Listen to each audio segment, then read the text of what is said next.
Now, he'd been accused of snatching children from the streets and turning them into killers.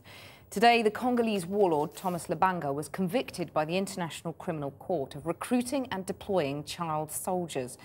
In the first war crimes trial in its 10-year history, the court heard how Lubanga used hundreds of children under 15 to kill, pillage and rape during a 5-year conflict. Here's our Foreign Affairs Correspondent Jonathan Rugman. It wasn't an unmitigated judicial triumph. After all, this court has taken a decade to deliver its first verdict. But today, a notorious Congolese warlord was found guilty of using children to fight for him. The prosecution has proved, beyond reasonable doubt, that Mr. Thomas Lubanga Dyilo is guilty of the crimes of conscripting and enlisting children under the age of 15 years into the FPLC and using them to participate actively in hostilities.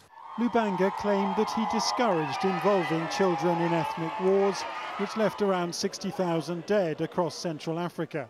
But the judges agreed he had even used children as his bodyguards.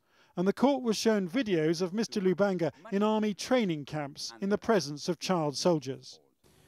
Lubanga armed group recruit, train and use hundreds of young children to kill, pillage and rape. It sends a message to other people, whether they have arrest warrants against them or are currently committing these sorts of crimes, that they will always be looking over their shoulders to see what's going to happen, and hopefully will be brought to justice, if not before the International Criminal Court, before another court. Africans top the court's list of suspects. Sitting in a Dutch prison cell is Laurent Gbagbo, the former president of the Ivory Coast, who stands accused of ordering murder and rape in order to steal an election. Then there's Joseph Kony, now world infamous thanks to a viral video. The Ugandan war criminal was the first man indicted at The Hague, but he's hiding in any one of 4 countries, and he isn't the only wanted man on the loose.